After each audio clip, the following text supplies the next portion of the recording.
I think the New York City Muslim Day Parade is a perfect microcosm of Muslim representation in America. You had a majority of Muslims that were of all races, creeds, and heritage that were celebrating their country and were clearly proud of being American. I live in America, I work in America, I sleep in America, I was born in America. I love this country. But unfortunately, there are also those Muslims that hold more radical views. Islam will dominate. That's what it will be. These groups are not al-Qaeda, they're not Hamas, they're not Hezbollah, and most of them are nonviolent. But they still want to replace American law with their version of Sharia, Islamic law. We want to see Sharia here, and it will be. The flag of La ilaha illallah, Muhammad Rasulullah will be, inshallah, in the White House if that's what we choose to be. It just takes time. The American people are waking up now. Allah does say that the whole world eventually will be under His ruling. The world will come down to where everybody obeys the laws of God. Simple as that. When groups like these talk about wanting to create a global Islamic state and Islam dominating the world, you realize that they hold some of the same goals as al-Qaeda and millions of radicals around the world. And that's what makes them dangerous. There's no compulsion in Islam. That means we can't force it on you. But we will force Islamic Sharia, inshallah.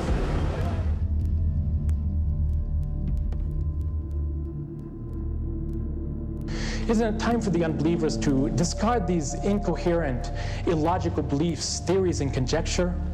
Isn't it time for every Christian, Jew, pagan, and atheist to cast off the cloak of spiritual darkness which enshrouds them and emerge into the light of Islam?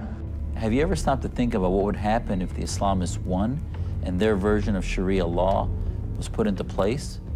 All you need to do is look at countries like Saudi Arabia, Iran, Sudan, and Somalia, and places like the Gaza Strip, and you'll see that those places are human rights disasters.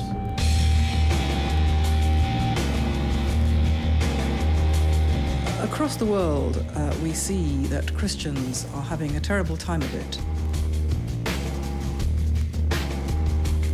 Christians in Iraq are deliberately targeted. The past 6 months alone, 7 priests have been kidnapped and 2 of them murdered. All kinds of countries, we see Christians being persecuted, being oppressed, their churches being burned down, Christians being murdered, sometimes in very large number.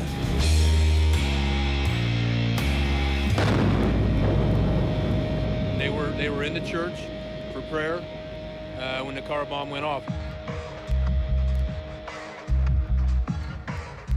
The Christian communities in most Muslim countries now clearly feel themselves to be under strain. It's noticeable, for example, that a town like Bethlehem, which was once predominantly Christian, now has very few Christians remaining. Bethlehem is once a Christian city, but today Christians are only about 10 to 15% of the population here. My father's been shot at 3 separate times for one simple reason: carrying that cross and walking every day. Where there are Christian minorities and where there are Jewish minorities in any one of the countries where there is an Islamic majority, they are persecuted, they are overtaxed, they have to hide their religion. Chand Islamic मुल्कों में, मिसाल के तौर पर Saudi Arabia, etc. में propagation of any other religion is prohibited. Even construction of any place of worship is also prohibited. In the homeland of Islam, Saudi Arabia, the Vatican of Islam, you're not allowed to build a church and you're not allowed to carry a Bible. It's both an offense. और अल्लाह ताला फरमाते हैं सूरह इमरान सूरह number 3 आयत number 85 में कि इस्लाम के अलावा कोई भी बगैर मज़हब अल्लाह सुब्हानहू व तआला कबूल नहीं करेगी। तो दीन के मामले में हम जानते हैं इस्लाम ही सिर्फ सही दीन है, इसीलिए हम दूसरे दीन का प्रोपगेशन अलाउ नहीं करते। Look at the Taliban when they got into Afghanistan. They put out a fatwa to destroy the Buddha statues. That were there for hundreds of years and that were very valuable.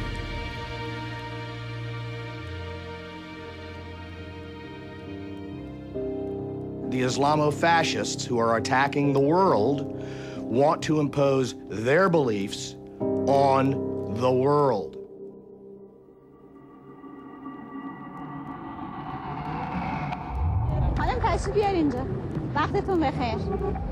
Not many people are aware of the fact that in Iran, you'll find the so-called modesty police patrolling the streets.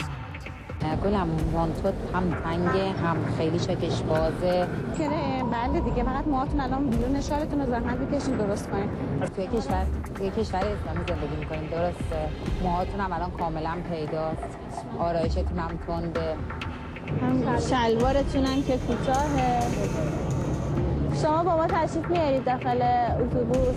women are caught wearing the wrong clothing, they could be fined or even arrested.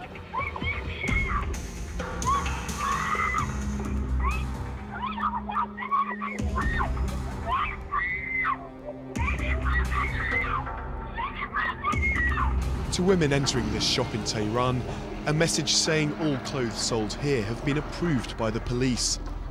The length and size of coats, nothing too short, nothing too tight, and mostly in black. Women who shop here know there's no risk of getting a warning or being arrested for indecency. من هؤلاء الذين يقررون لي ماذا يجب أن أكون عليه؟ لماذا تعاملوني كسيدة كأنني ناقصة الأهلية وهنالك دائما صوت ذكوريا يقرر لي ما يجب أن أكون عليه؟ As a woman, if you, and all individuals are different, but if you are an individual woman with a strong character and you rebel against this kind of life, you run more than anyone else the risk of being beaten.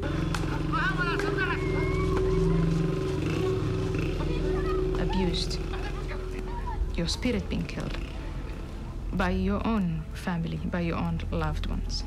ولا بد أن نعلم أن الضرب عقوبة شرعية لا يملك إنسان أن ينكره لأن الذي شرعه هو الذي خلق هذا الإنسان. هو لا شك أن الضرب هو يعتبر وسيلة من وسائل الإصلاح. قال لي أنا ماني جاي أضربك، أنا جاي أقتلك. ومسك في رقبتي وسدحني على الأرض وبدأ يخنق فيها بنظرات يعني. But the issue of men controlling women's lives goes much deeper. It can even result in murder. Just another teenager with everything to live for, except that Heshu Yonez was trapped between two cultures.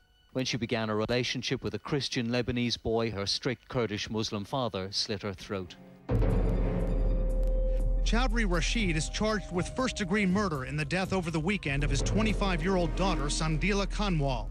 Based on what police say, this could be what's known as an honor killing, the murder of a woman, often by a family member, to punish her for shaming the family. According to the United Nations, some 5,000 women and girls are victims of so-called honor killings every year. Whether it's because they've been seen talking to a man, refusing an arranged marriage, or even suffering rape, they're murdered for one reason only. They're perceived to have brought shame on their family.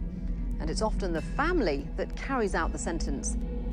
This is Aksa Parvez. Her father told authorities that he strangled her, allegedly, because she wouldn't wear a headscarf. We are bound by the rules. If a woman runs away, she must be killed. Good name is more important than the penalty. We don't care about the penalty. A good name is the most important thing in our world. Islam does not countenance honor killing, but has nevertheless become part of Islam as practiced in much of the Islamic world. It's not just women and children that are repressed in these countries. You would never want the government to find out you're gay. In a society where radical Islam rules, gays are seen to be people with a contagious disease, a very bad disease. هذا فساد كبير. هذا فساد كبير.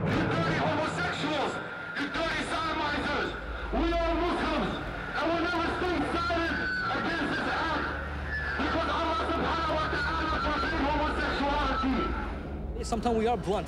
When the Islamic ruling system is established, like you said, we're gonna give them a choice. We're gonna consult them, give them choice of therapy, and tell them to abandon their homosexual lifestyle. And if they don't, either leave, or if you wanna be here, then you're gonna be face the punishment as a criminal.